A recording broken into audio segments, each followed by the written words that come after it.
Since the implementation of Akaun Fleksibel in May 2024, 2.93 million EPF members below the age of 55 have withdrawn an average of 2,382 ringgit. So, the big question is, how does this affect us as rakyat, who is also KWSP member? And what if you are the guys who have withdrawn, or you're the guys who did not withdraw? How does this affect us? And that's what we'll be talking about in this video, but stay till the end, because I found out we may have another more pressing issue that will come up in future. Let's start by giving a little bit of background about EPF. Now, for many of you, you definitely know EPF is actually a mandatory savings scheme for retirement in Malaysia. Now, this is very important because this forms a pillar of our social security in Malaysia, ensuring that Malaysians will have enough savings by the time they retire. Personally, I really believe without EPF, many Malaysians will retire poor. So why is EPF so effective? Well, the reason is EPF is mandatory. You are mandated to contribute into EPF. Even if you don't like it, you still have to do it. And based on the structure of EPF, you can't simply withdraw money. Therefore, it's a forced saving until retirement. As an employee, you will contribute 11% of your salary, and your employer will have to top up another 12% to your EPF. That's pretty good, right? Because that is a free money from your employers to you. This money will be kept there until you reach the age of 55, then only you can withdraw money from your account 1. So all this while, everything was fine, right? Although people don't really like their money to be locked in, but they understand the benefit of it, and everything is all good until COVID happened. During COVID, as we know, many people were laid off, businesses closed down. Basically, people were struggling financially. Because of that, our government allowed a one-off withdrawal from EPF to help those who are affected. Eventually, that one-off withdrawal did not stop at once, but a couple of times. This certainly did help many people who struggle financially to access to their savings. But because of that, the demand for flexibility to access to their EPF account became louder. So according to EPF, in their survey, they found that 83% of public consultation feedback preferred empowerment through flexible withdrawal. In other words, they want to withdraw their money flexibly. So with that, they decide to come out with a new structure. Now, before going into the new structure, let's start by giving a background of the traditional structure, how it used to be. You see, there used to be two accounts, which is account 1, where 70% of your allocation will go into it, and this account 1 will be allocated for retirement purpose, which means you can't touch account 1 until you reach 55 years old. Then there is the second account called account 2, which 30% of your allocation goes into there. Now, this account is slightly more flexible. You can withdraw money from it for specific purpose, such as healthcare, education, and housing. I believe you have heard of friends who say that they need to buy a house, so they withdraw from EPF, or they need to send their kids to school, so now they are withdrawing from EPF. But aside from that, you are not allowed to withdraw money from EPF at all. However, with the new structure, there is an addition of account 3, which we know it as Akaun Fleksibel, that allows you to withdraw money as and when you need. With that as well, EPF rename all the accounts. Today, account 1 is called Akaun Persaraan, account 2 is called Akaun Sejahtera, account 3 is named as Akaun Fleksibel. In terms of allocation, they have also changed. Akaun Persaraan will get 75% allocation of funds. So that is an increase of 5%. Do take note, because we are going to talk about it later. Akaun Sejahtera now will get 15% of allocation, while Akaun Fleksibel will get 10% of allocation. With this new structure, EPF members are empowered to plan their finance better. They can now access to a certain amount of savings in their EPF, unlike last time where they can only tap into account 2 for specific reason. Now it's anytime it turns into an emergency saving that people can access to as and when they need or they want. Obviously, some people got a little bit concerned. They were wondering, how will this affect EPF members, right? Does it mean that people will simply tap into their account, take out the money, and then it's going to leave people with a bad retirement in future, or leave them with no money for retirement? Here's where I have to say, EPF has a stroke of genius in this structure. Remember how they increased the allocation to the Akaun Fleksibel by 5%, which is from 70% allocation to 75% allocation. This means while people can tap into a certain amount of savings flexibly, they also have to increase their proportion of savings that is locked in, therefore safeguarding people's retirement still at the end of the day. I bet I'm not the only one who noticed it. If you did as well and you have any comments about this, please share with us in the comments below. In fact, after this whole implementation and the observation of the withdrawal of funds, many people are wondering, how are the people responding to this? Well, actually we took it to the streets to ask people about what they think in terms of account creep. You can check it out in our reels on Instagram. Alright, so we can see generally people are responding positively to this EPF's new structure.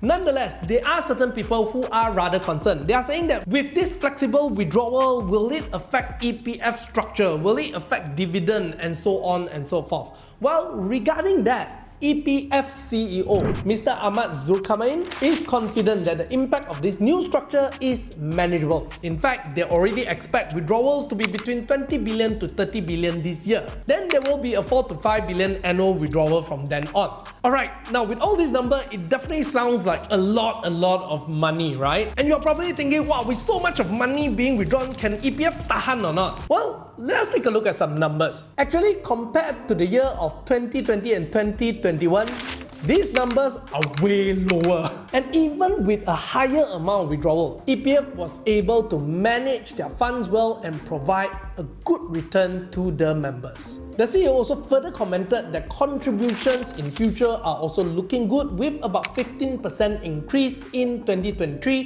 to 97.56 billion ringgit and a projected net inflow of 50 billion. Okay, if you don't remember anything, you just need to remember this. There's more money coming in than money going out, alright?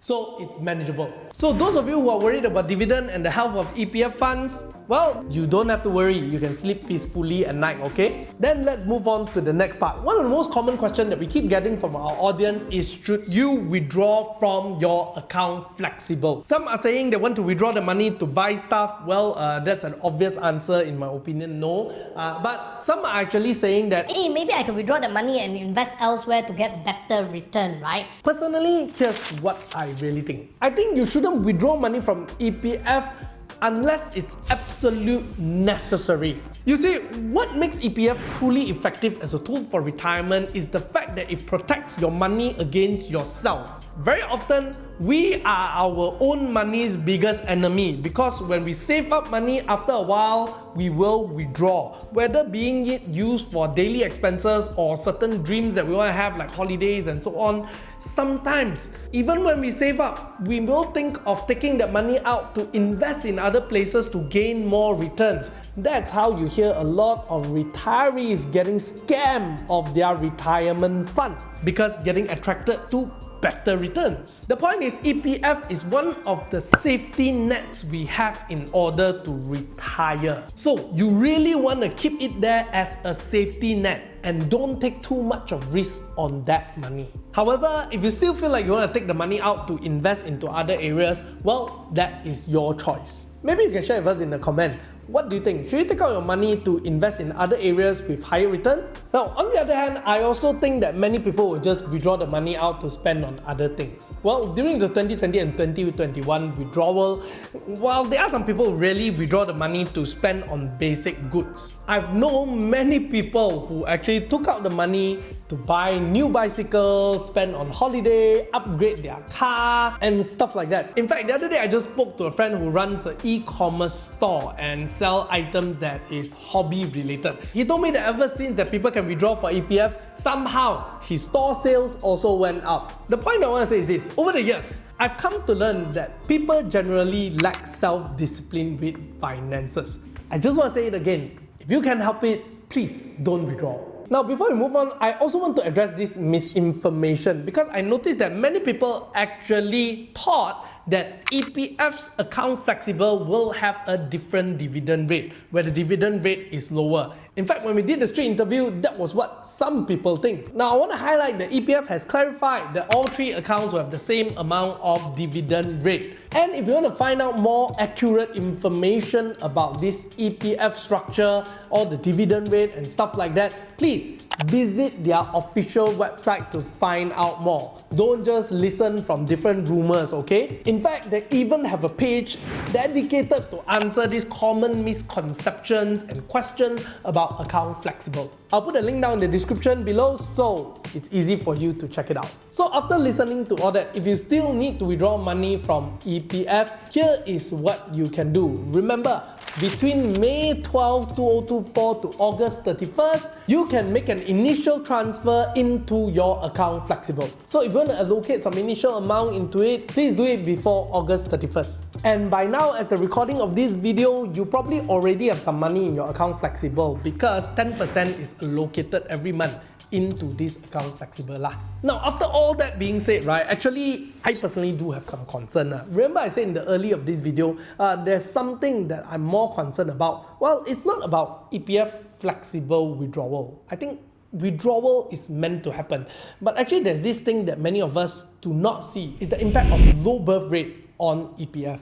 You see, Malaysia is experiencing low birth rate right now, which means we have less babies, and in future, this could mean a shrinking workforce, then lower of amount of contribution into EPF. That is a bigger problem because let us remember how EPF works is that it needs to have more money coming in than going out. If you have a larger retired population and a smaller working population, it means less contribution, more withdrawal. It is estimated that this net outflow situation will happen in the next 15 to 20 years due to this demographic change. By then, I will be that retired population at the age of about 60 years old, and my kids are the contributing generation.